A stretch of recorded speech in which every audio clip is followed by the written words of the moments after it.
2 years after Picard ended, I want Star Trek. Legacy more than ever. 2 years after Star Trek, Picard wrapped its final season. The afterglow hasn't faded, it's intensified. Time has a funny way of clarifying what mattered and what didn't. And in the case of Picard Season 3, distance has only sharpened one overwhelming realization. Star Trek Legacy isn't just a nice idea or a fan wish list item anymore. It feels necessary. The longer Paramount waits, the clearer it becomes that Legacy is the most organic, emotionally honest continuation Star Trek has had on the table in decades. When Picard ended in 2023, it felt like a victory lap for the next generation. After 2 uneven seasons that struggled to define Jean-Luc Picard's place in a franchise that had long moved beyond him, Season 3 arrived with confidence, clarity, and something modern Star Trek often forgets: joy. The return of the full TNG cast wasn't empty nostalgia, it was a statement. These characters still mattered. Their relationships still mattered. And perhaps most importantly, the future they passed on to the next generation mattered too. That future was standing right there on the bridge of the USS Enterprise G. Picard Season 3 didn't just end a story. It opened one. The brilliance of Picard's final season wasn't that it wrapped everything up neatly. It's that it deliberately didn't. By reintroducing 7 of 9, Raffi Musiker, Jack Crusher, and Sidney LaForge as a functioning, forward-looking crew, the show essentially built a new series in plain sight. Terry Matalas didn't just give fans closure, he gave them a launchpad. 7 of 9 as captain was the kind of inspired decision Star Trek thrives on. Her arc from liberated Borg drone to conflicted Starfleet officer to command-level leader feels earned in a way that few Trek character journeys ever do. By the end of Picard, 7 wasn't trying to fit into Starfleet anymore. Starfleet was finally ready to fit around her. That alone is fertile ground for years of storytelling. Then there's Jack Crusher, whose complicated legacy, Picard's son, Beverly's child, former Borg conduit, positions him as a walking embodiment of Star Trek's oldest question: can we grow beyond what we inherit? Unlike Wesley Crusher, Jack isn't a prodigy destined for greatness. He's damaged, impulsive, and unsure. That makes him perfect for modern Trek, which works best when it's interrogating identity rather than preaching ideals. Picard didn't end with a farewell. It ended with a first episode we never got to watch. The Enterprise G is a symbol Star Trek still needs. Star Trek has always been about ships, but not just as hardware. The Enterprise is an idea, a promise that exploration, diplomacy, and curiosity still matter. For years, modern Trek avoided the name, perhaps out of fear that it carried too much weight. Discovery fled into the future. Strange new worlds went backward. Lower Decks hid behind comedy. All valid choices, but none directly addressed the question Picard finally answered. What does the Enterprise mean now? The Enterprise G represents evolution rather than reinvention. It's not the flagship of an untouched utopia. It's a vessel launched from a galaxy scarred by war, assimilation, and moral compromise. That's exactly why it works.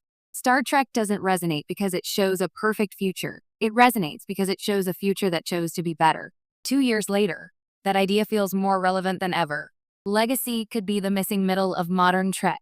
One of the quiet problems with current Star Trek is fragmentation. Strange New Worlds is episodic optimism.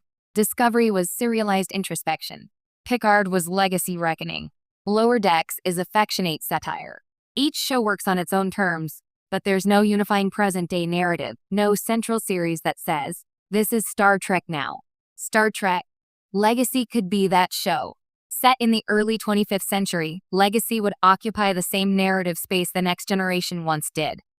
Forward-facing, accessible, and anchored by Starfleet itself. It wouldn't replace the other shows.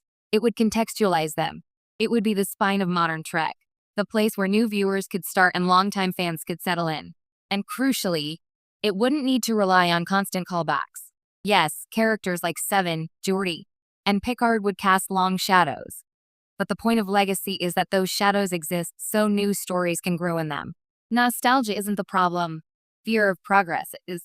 Critics often dismiss Legacy as nostalgia bait, but that misunderstands what fans are actually asking for. Nobody wants Star Trek to relive the past forever. What they want is continuity with meaning.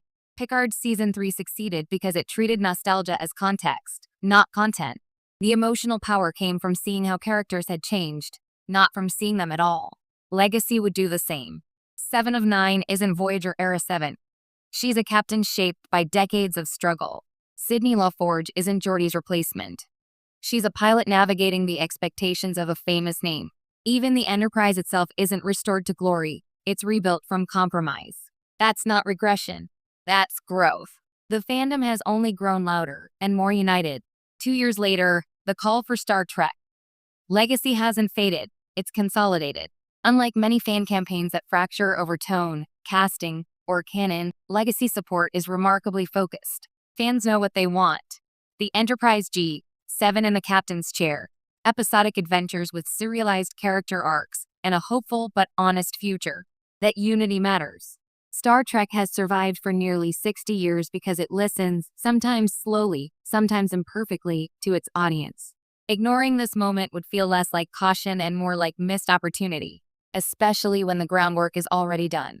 Modern television is finally ready for what Legacy offers. The streaming landscape has changed dramatically since Picard premiered. Viewers are tired of endless mystery boxes and grimdark universes that confuse cynicism for maturity.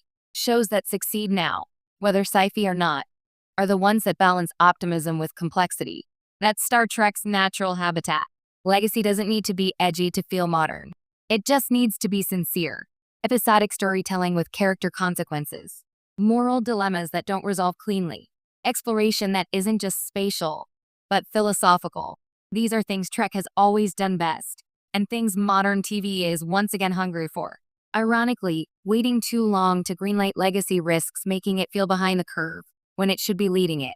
Picard proved the audience is still here, perhaps the most frustrating part of the